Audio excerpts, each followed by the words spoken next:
I never thought I'd become the kind of woman who could smile while watching someone's entire world crumble. But then again, I never thought my husband of 32 years would look me in the eye, in front of strangers no less, and call me irrelevant. My name is Patricia Donovan.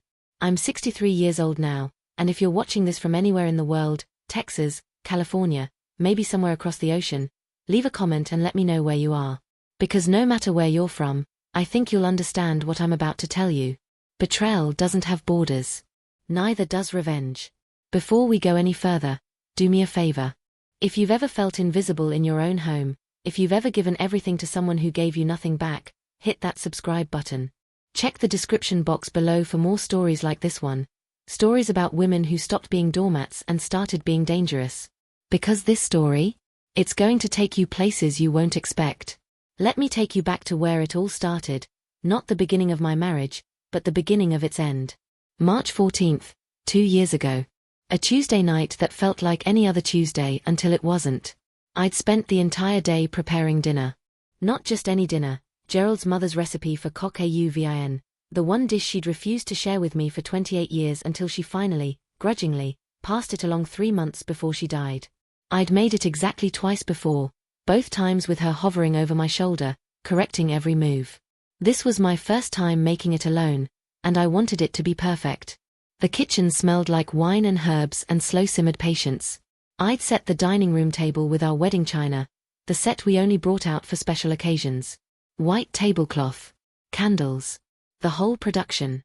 Because Gerald had texted me that morning saying he was bringing his new business partner over for dinner, someone important he wanted to impress. After 32 years of marriage, I still wanted to help him succeed. Still wanted to be the woman he could be proud of. Isn't that pathetic? Looking back now, I can see how pathetic it was.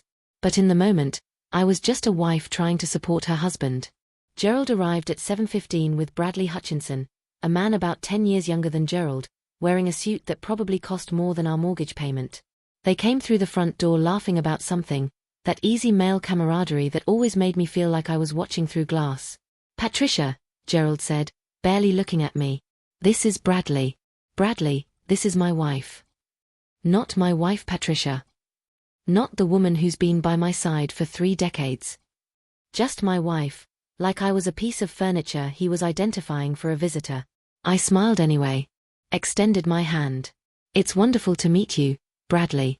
Dinner's almost ready." Bradley shook my hand with the kind of grip that was trying too hard to be impressive. "Something smells great in here. Gerald said you were making something special." "Coq au vin," I said, leading them toward the dining room. It was my mother-in-law's recipe, Gerald's favorite.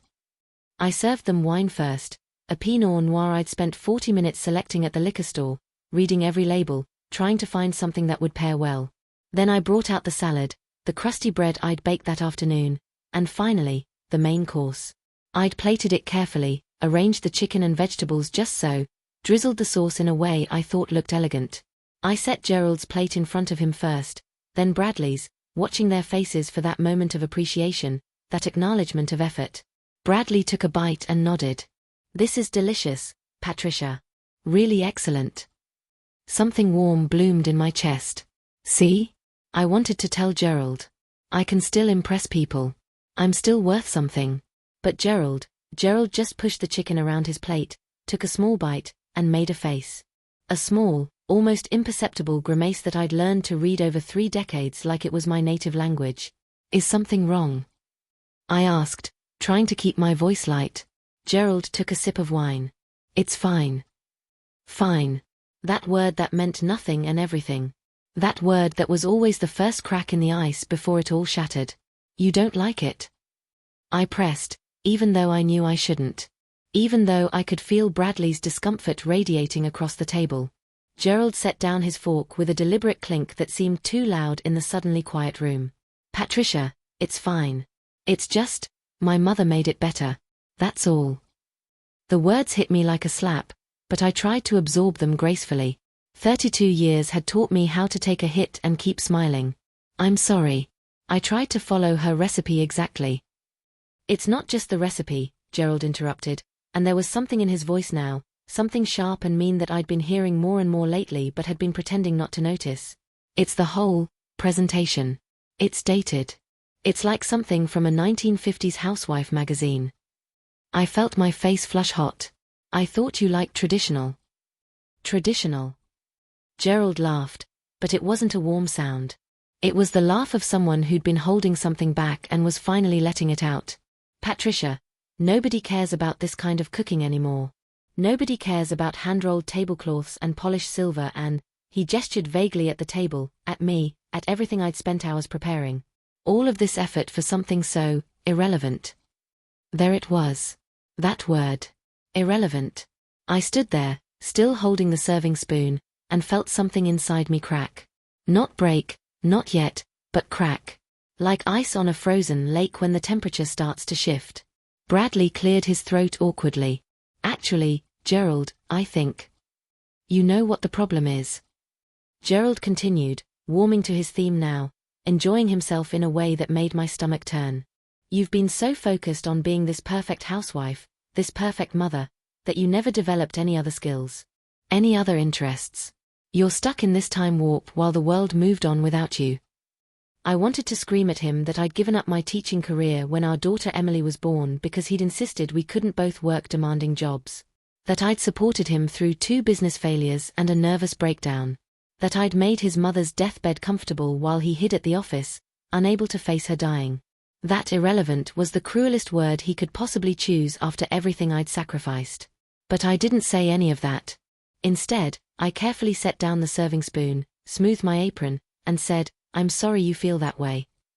And then I walked into the kitchen, stood at the sink with my back to the door, and let one single tear run down my face before I wiped it away and refused to cry another. Behind me, I heard Bradley's low voice, that was harsh, man. And Gerald's response, casual as commenting on the weather, she needs to hear it. She's been coasting for years. If you've ever been betrayed by someone you loved, you know exactly how I felt in that moment. Like everything you thought was solid ground was actually just painted scenery that could be knocked over with one careless hand. That was the night I stopped being Patricia Donovan, dutiful wife. That was the night I started becoming something else entirely. I just didn't know it yet. The morning after that dinner, I woke up alone. Gerald's side of the bed was already made. He must have gotten up early, or maybe he never came to bed at all. I couldn't remember. The night before felt like it had happened to someone else, some other Patricia in some other life. I lay there staring at the ceiling, at the water stain in the corner we'd been meaning to fix for 3 years, and thought about the word irrelevant. Irrelevant meant unnecessary, unimportant, easily replaced or removed without consequence. Was that really what I'd become? I got up and went through my morning routine on autopilot. Coffee, shower, the same lavender soap I'd been using for 15 years. The same moisturizer. The same beige slacks and cardigan I wore when I had nowhere particular to go. I looked at myself in the bathroom mirror and saw exactly what Gerald had implied. A woman who'd disappeared into domesticity so completely that there was barely anything left. My hair, once a rich auburn, had faded to a dull rust color streaked with gray. My face showed every year of stress I'd absorbed on Gerald's behalf. When had I stopped being Patricia and started being just Gerald's wife? I went downstairs and found a note on the kitchen counter. Asterisk out early. Business meeting. Don't wait up tonight. G asterisk. Don't wait up. As if I'd been sitting by the door like a loyal dog waiting for him to come home. Maybe I had been, in a way. Maybe that was the worst part. I made myself breakfast, just toast, I couldn't stomach anything else, and sat at the kitchen table trying to understand when everything had gone so wrong. We'd been happy once, hadn't we? When Emily was little, when Gerald was still building his first business, when we were partners working toward a future together. Or had I just convinced myself we were happy because that's what I was supposed to do? My phone buzzed. A text from Emily, my daughter, calling from Seattle where she lived with her husband and 2 kids. Asterisk, hey mom. How are you? Asterisk. Such a simple question. How was I? I stared at it for a long moment, fingers hovering over the keyboard. I could tell her the truth, that her father had humiliated me, that our marriage was probably falling apart, that I felt like I was drowning. But Emily had her own life, her own problems. She didn't need to carry mine. Asterisk, I'm fine, sweetheart. How are the kids? Asterisk. I sent back a lie wrapped in maternal concern, the way I'd been doing for years. The day stretched ahead of me, empty and purposeless. Gerald was right about one thing. I didn't have anything that was mine anymore. No job. No hobbies beyond cooking and gardening. No friends, really. They'd all drifted away over the years as I'd cancelled plans to accommodate Gerald's schedule, as I'd become less and less interesting to talk to because my entire life revolved around someone else. I sat there in that silent kitchen and made a decision. I was going to find out exactly what was happening with my husband. Because that dinner hadn't been just cruel, it had been calculated. Men don't suddenly turn on their wives after 32 years unless something has changed. Unless there's a reason. And if you've stayed with me this far, you deserve to know what I found. If this story is hitting close to home, leave a comment below. Share it with someone who needs to hear it. And don't forget to check the description for more stories like this one, because what I'm about to tell you gets so much worse before it gets better. I started with his phone. Not that night. Gerald came home late and went straight to his office, barely acknowledging I existed, but the next morning after he left. I knew his passcode. It was Emily's birthday, same as it had been for years. Men like Gerald never thought their wives would snoop because we'd been so trained to trust, to wait patiently, to give them the benefit of the doubt. His phone opened easily. No changes to the passcode, no additional security. Why would there be? I was irrelevant, remember? Not enough of a threat to worry about. I went straight to his messages, hands shaking so badly I almost dropped the phone twice. Nothing obvious at first. Work conversations with Bradley. Texts with his golf buddies about tea times. An exchange with his brother about their father's estate that was still being settled. All normal. All innocent. But then I noticed something. Or rather, I noticed the absence of something. Gerald texted constantly. I could hear his phone buzzing all day long, but his message history was remarkably sparse. Lots of gaps. Conversations that seemed to start mid-thread, as if earlier messages had been deleted. I checked his call log. Same thing. Plenty of calls, but several to a number with no contact name attached. Just digits. 614 area code, Columbus, Ohio. I didn't know anyone in Columbus. My heart was pounding now, that sick feeling in your stomach when you know you're about to find something you can't unfind. I almost stopped. Almost put the phone down and walked away. Wouldn't it be easier to just not know? But I'd spent 32 years not knowing things, not asking questions, not making waves. Look where that had gotten me. I opened his email instead. His work email was on his laptop, password protected in a way I couldn't crack, but his personal Gmail account was logged in on his phone. And there it was. Right there in a folder he'd labeled RH Projects, innocent looking enough that I almost missed it. Emails from someone named Rachel Hartwell. Dozens of them. Hundreds, maybe. Going back almost 18 months. I clicked on the most recent one, dated 3 days ago. *G, can't wait for this weekend. I've booked the cabin under your name like always. Bring that wine you were telling me about. And maybe we can finally talk about when you're going to tell her. I know you keep saying it's complicated, but we've been doing this dance for too long. I love you. I want a real life with you, not stolen weekends and secret phone calls. I sat down hard on the kitchen floor, still holding the phone. The words swam in front of my eyes, rearranging themselves into different configurations, but they all meant the same thing. Gerald was having an affair. Had been having an affair for a year and a half. With someone named Rachel Hartwell who wanted him to leave me. I scrolled back through the emails, watching the relationship develop in reverse. Recent messages about logistics and when he'd leave me. Earlier messages getting more intimate, more sexual. Even earlier messages that were just flirty, testing boundaries. And finally, the first email, sent 23 months ago, where Rachel thanked him for the stimulating conversation at some conference in Columbus. 23 months. Almost 2 years. 2 years of lying. 2 years of late nights at the office and business trips and golf weekends with the guys. 2 years of me cooking his favorite meals and pressing his shirts and believing him when he said he loved me. And then, as I sat there on the cold kitchen floor trying to breathe, something shifted inside me. That crack that had started at dinner, it broke open completely. But what came out wasn't tears. It wasn't despair. It was rage. Pure, white-hot, clarifying rage. Gerald wanted to call me irrelevant. Gerald wanted to discard me like I was nothing after 32 years of devotion. Gerald wanted to replace me with some younger woman from Columbus who probably didn't know how to cook coq au vin or organize a Christmas dinner or handle his mother's impossible demands. Fine. But he was going to learn something first. He was going to learn that the most dangerous person in any man's life isn't his enemy. It's the woman he underestimated. The woman he dismissed. The woman he called irrelevant. I stood up, carefully set his phone back exactly where he'd left it, and went upstairs to my computer. I had work to do. Planning to do. Because if Gerald thought that dinner was harsh, he had no idea what was coming. The meek, accommodating Patricia was dead. What was being born in her place was something Gerald should have been terrified of. He just didn't know it yet. I spent 3 weeks watching Gerald like a scientist observing an experiment. Every move calculated. Every expression catalogued. Learning his new patterns, his tells, the little ways he revealed his lies without even knowing it. He thought I was oblivious. That was his first mistake. I discovered that Rachel Hartwell was 38, 25 years younger than me, and worked in marketing at a firm Gerald's company had contracted for a rebranding project. She had glossy dark hair and wore pencil skirts and posted motivational quotes on her social media about living your authentic truth. The kind of woman who probably thought she was special, different, not like other mistresses. The kind who believed Gerald when he said his marriage was dead and his wife didn't understand him. I hated her. But mostly, I hated that I understood her. I'd been young once too. I'd believed in love once too.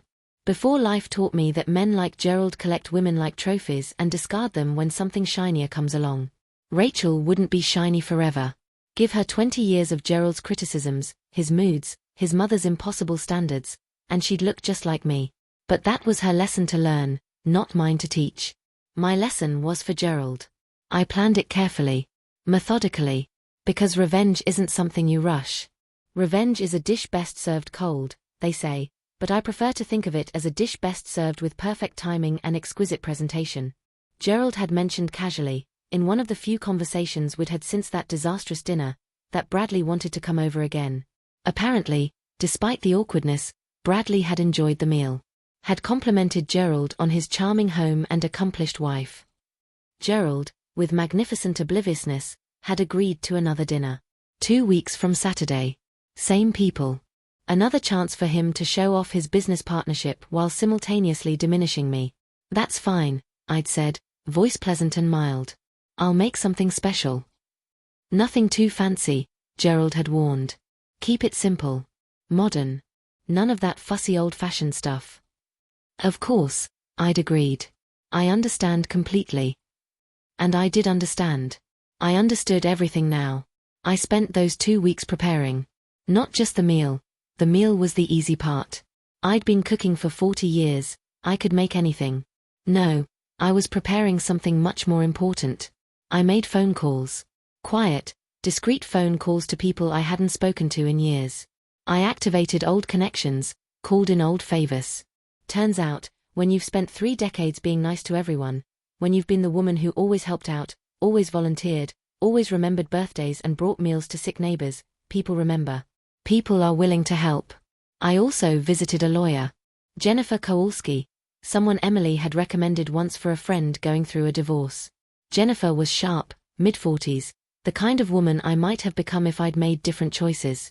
She listened to my story without judgment, asked pointed questions about assets and documentation, and then gave me the best advice I'd received in decades. Document everything, she said.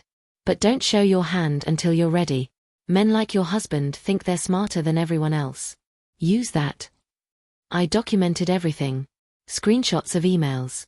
Photos of bank statements showing cash withdrawals that corresponded with his business trips. Phone records. Credit card charges for hotels and dinners I'd never attended. I built a file that was comprehensive, damning, and absolutely airtight. But the dinner was going to be my masterpiece. The day finally arrived. Saturday, April 8th. I woke up early and started cooking.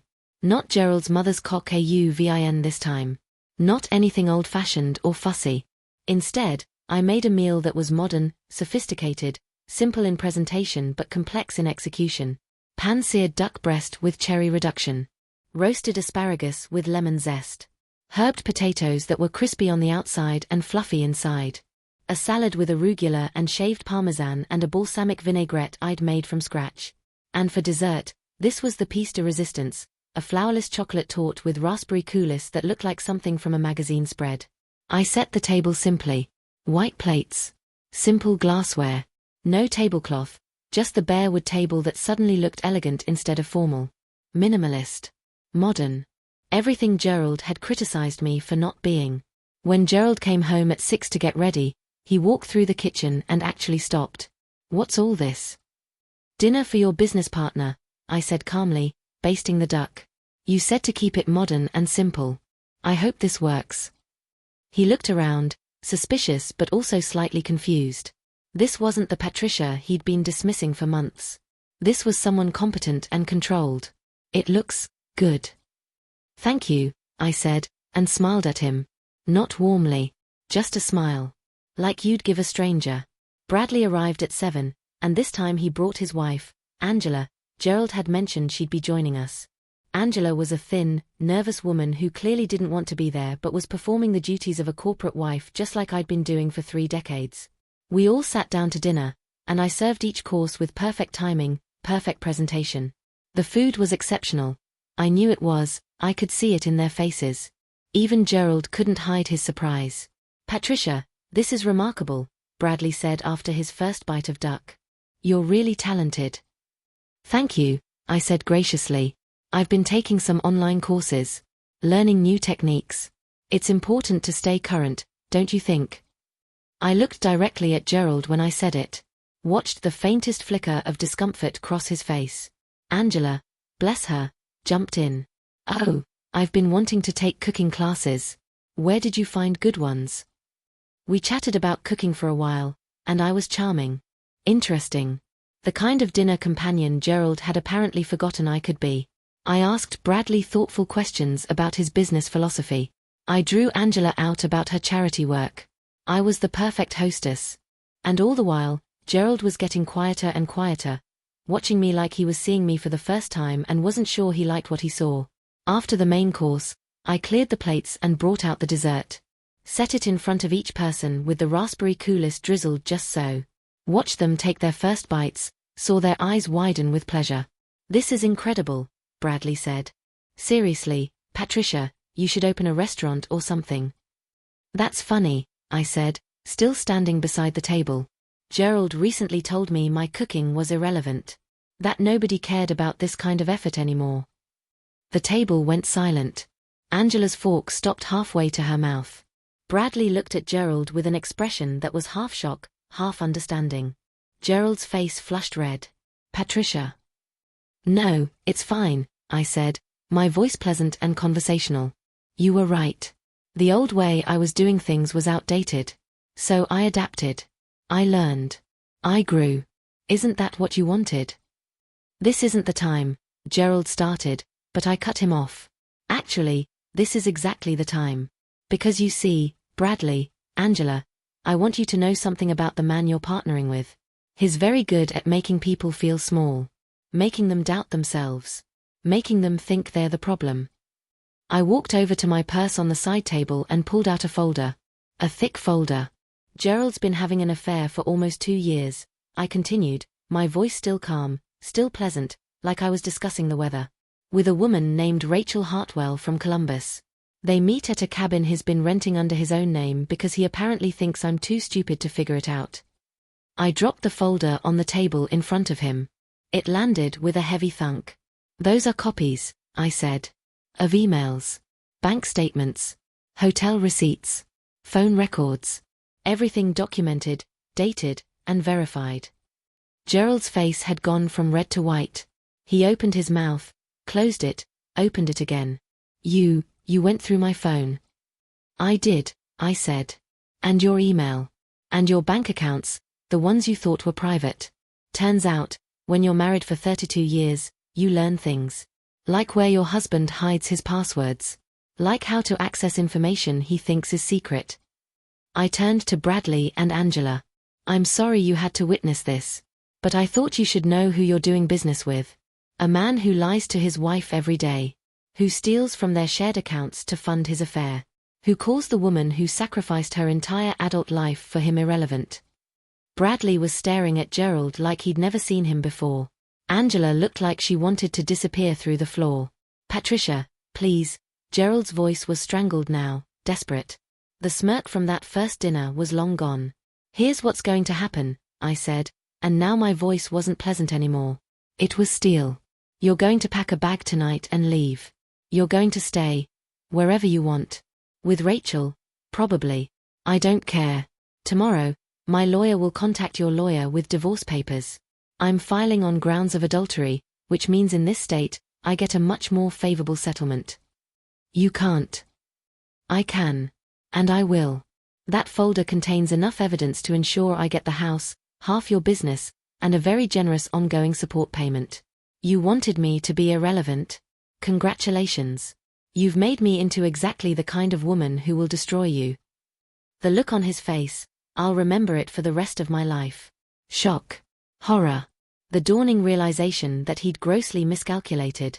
That the woman he'd dismissed was actually the most dangerous person in his world. His smirk had vanished completely. In its place was something that looked almost like fear. The dinner was excellent, by the way, I said to Bradley and Angela. I'm sorry it ended this way. If you'll excuse me, I need to make some calls. And I walked out of my own dining room, leaving Gerald sitting there with the evidence of his betrayal spread out in front of him, the taste of my flourless chocolate torte still on his tongue, and absolutely no idea what to do next. If you've ever wanted to see someone get exactly what they deserved, hit that like button. Share this story with someone who needs to hear it. And check the description below for more stories like this one, because we're not done yet. The best part is still coming. Gerald left that night. Threw some clothes in a suitcase, grabbed his laptop, and walked out the door without saying a word. I watched from the upstairs window as he loaded his car, his movements jerky and angry, and then drove away. The taillights disappeared down our street, and I felt nothing. No sadness. No relief.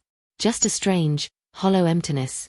Bradley and Angela had left immediately after my revelation, both of them stammering apologies and looking anywhere but at me.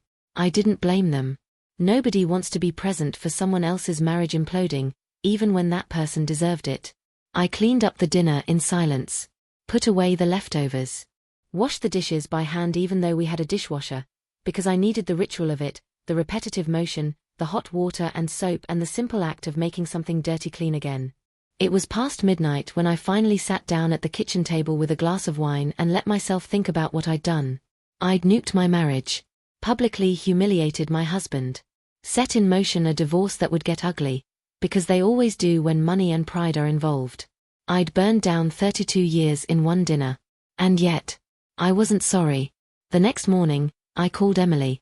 She deserved to hear it from me, not from her father's inevitable twisted version of events. Mom? It's early.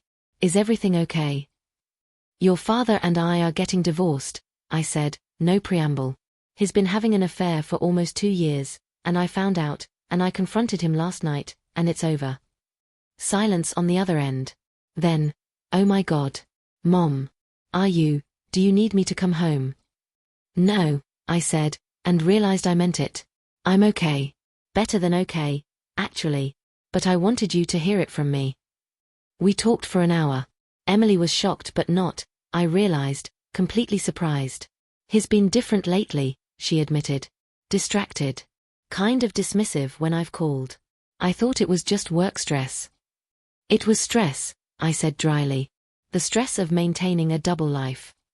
Emily asked all the right questions.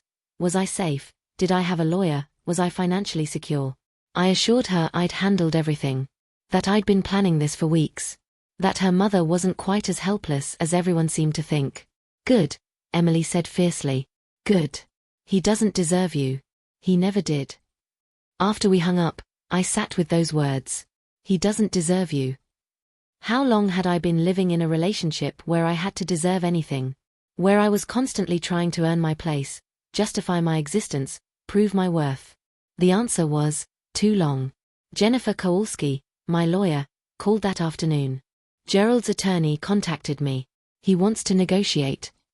No negotiations, I said. I have documentation of adultery, financial misconduct, and emotional abuse.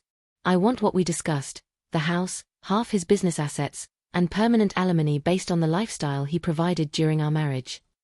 Patricia, Jennifer said carefully, I need you to understand, if we go to court, it's going to get ugly. He'll try to paint you as vindictive. He'll drag this out.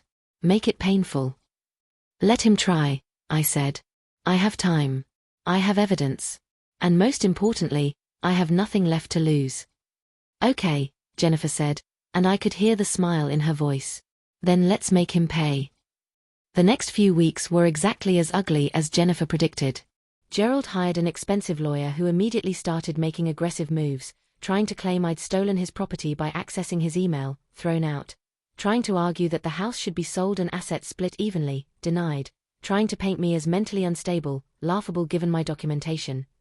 But what Gerald hadn't counted on was the court of public opinion. Because here's something powerful about small-town America, people talk. And when they found out Gerald Donovan had cheated on his wife of 32 years with some young woman from Columbus, then had the audacity to call his wife irrelevant at a dinner party, well, people formed opinions. Bradley Hutchinson quietly ended his business partnership with Gerald. Didn't make a big announcement, just dissolved their agreement and moved on. Word got around about why. Other business associates started distancing themselves. Because nobody wants to partner with a man who's demonstrated such poor judgment and worse character. Gerald's golf buddies stopped inviting him to their weekly games. The country club where he'd been a member for 20 years suddenly had concerns about his membership. Our neighbors, many of whom I'd been friendly with for decades, made it clear whose side they were on. I didn't have to say a word. The truth did all the work for me. Rachel Hartwell, the mistress, apparently got cold feet when she realized Gerald was about to lose half his assets in a messy divorce. According to Emily, who heard it from a friend who knew someone, Rachel had thought Gerald was wealthy and established. Learning that he'd be significantly less wealthy post-divorce, and that she'd be forever known as the other woman in a small business community where reputation mattered, made her reconsider her choices. She broke up with him 3 weeks after he moved out. Gerald ended up in her apartment across town, alone, scrambling to save his business while his lawyer racked up massive bills trying to minimize what he'd have to pay me. He looked, according to people who'd seen him, like he'd aged 10 years in 2 months. Good. Meanwhile, I was thriving. That's not too strong a word. I'd started taking actual cooking classes at the Culinary Institute downtown, not online ones. I'd joined a book club. I'd reconnected with old friends I'd let drift away. I'd started seeing a therapist who helped me understand that I'd been in an emotionally abusive relationship for years without recognizing it. You were being diminished slowly, Dr. Rivera told me during one session. Like a frog in boiling water. It happened so gradually you didn't notice until it was almost too late.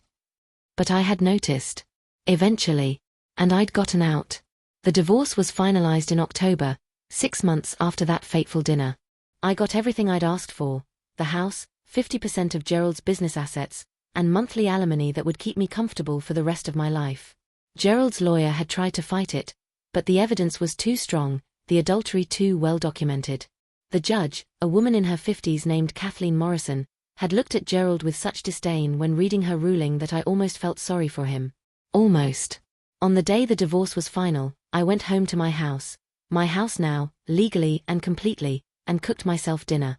Nothing fancy. Just a simple pasta with fresh tomatoes and basil from my garden. I ate it alone at the kitchen table with a glass of good wine and thought about everything that had led me here. I thought about that first dinner, when Gerald had called me irrelevant. How much that word had hurt. How it had been the catalyst that changed everything. I thought about the revenge dinner, when I'd exposed him in front of witnesses and set in motion his downfall. And I thought about who I was now, compared to who I'd been. The old Patricia would have been terrified to be alone.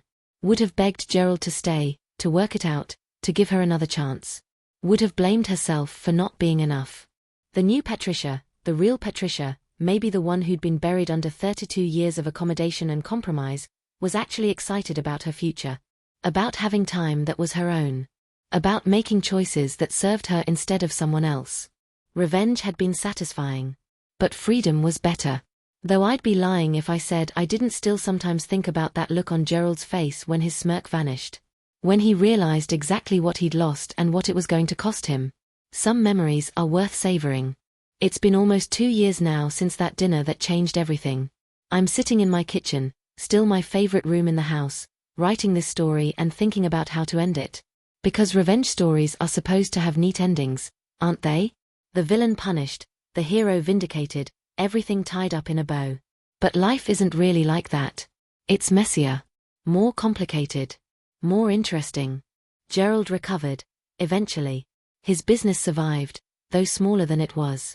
He started dating again, women closer to his age this time, apparently having learned something from the Rachel debacle.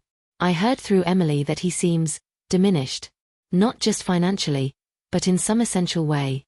Like a plant that's been cut back too severely and never quite grows the same way again. I don't feel bad about that.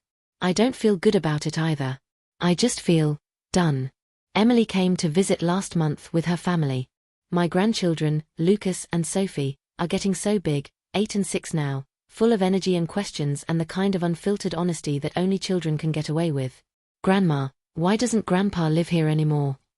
Sophie asked while we were making cookies together. Her small hands were covered in flour, her face serious. I'd been prepared for this question.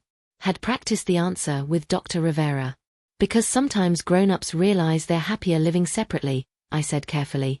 "It doesn't mean anyone did anything wrong. It just means we made a different choice." "Are you happy?" Lucas asked, looking up from the dough he was rolling. "Yes," I said, and realized it was true. "I really am." "Then it's okay," Sophie decided with the clear logic of a 6-year-old. "Can I have sprinkles on mine?" If only adult healing was that simple. But I am happy. That's not something I'm saying to convince myself, it's actually true. I've built a life that's mine. I'm taking those culinary courses I mentioned and actually considering getting certified to teach. I've been traveling, took a trip to Italy last spring with a group of women from my book club, spent 2 weeks eating incredible food and laughing until my face hurt. I've even started dating, though that's been an education. Turns out the dating landscape at 63 is vastly different from what it was at 25. But different isn't bad. It's just different. I met someone recently, actually. His name is Tom Brennan, a retired high school principal who lost his wife to cancer 4 years ago. We met at the culinary school where he was taking a bread-making class because his wife used to make bread and he wanted to learn. We started talking in the parking lot one day, and then we started having coffee after class, and then actual dates. His kind. That's the first thing you notice about Tom. Just genuinely kind, in a way that seems rare after decades with Gerald. He asks questions and actually listens to the answers. He remembers small things I mention in passing. He treats me like someone whose thoughts and opinions matter. I'm not in love with him. Not yet. Maybe not ever. I'm not sure I'm capable of that kind of vulnerability again. But I enjoy his company. I like who I am when I'm with him. That feels like enough. Last week, Tom and I were having dinner at a nice restaurant downtown when I saw Gerald. He was with a woman I didn't recognize, sitting across the room. Our eyes met for just a second, and I saw him register who I was, saw him about to do that awkward should I wave or pretend I didn't see her calculation. I smiled at him. A real smile, not hostile or fake. Just a smile that said, "I see you, and it's fine, and we're both moving on."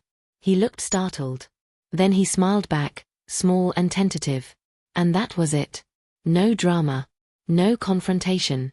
Just two people who used to be married acknowledging each other and returning to their separate lives. Tom noticed. "Was that your ex-husband?" "Yes," I said.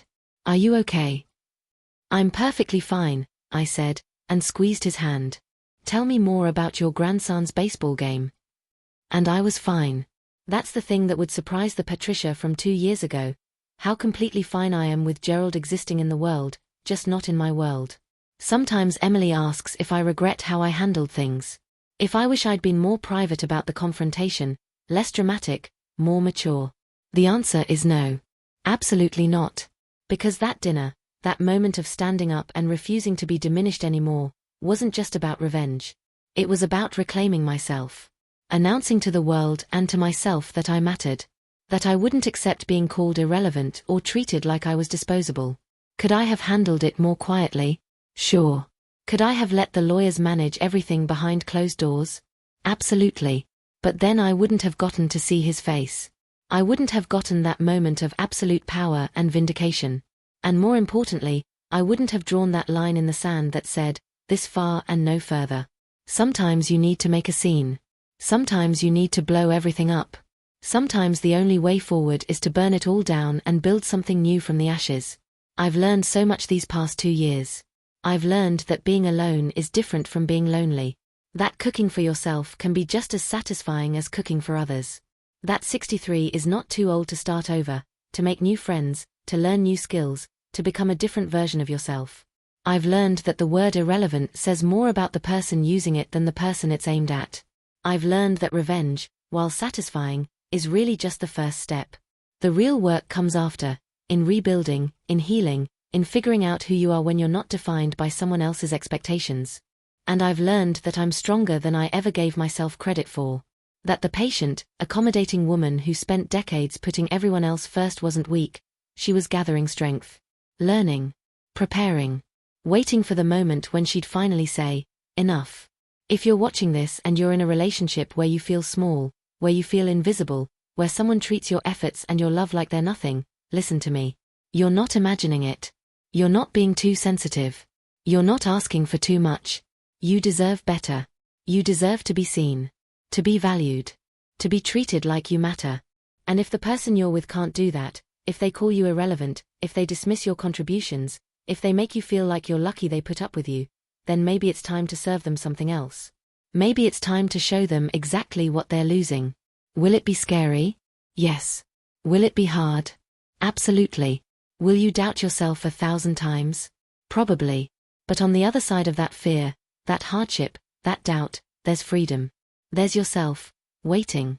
The version of you that you were always meant to be. Is it worth it? Ask me in another 2 years. But right now, sitting in my kitchen with my coffee and my cookbook and my plans for the future, I can tell you, yes. 1,000 times yes. The old Patricia is gone. The woman who cooked to please others, who made herself small, who accepted being called irrelevant, she doesn't exist anymore. In her place is just Patricia. No qualifiers. No apologies. Just me. And that's more than enough. Thank you for staying with me through this whole story. If it resonated with you, if you've been there, if you needed to hear this, leave a comment below. Let me know where you're watching from, what part of this story spoke to you. Share it with someone who needs to hear it.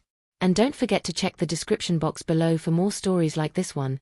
Stories about women who stopped accepting less than they deserved and started demanding better. Stories about revenge, resilience, and rebirth. Because we all have that moment. That dinner. That word. That line that gets crossed. The question is, what are you going to do about it? For me, I served him something else. And his smirk vanished. Best decision I ever made.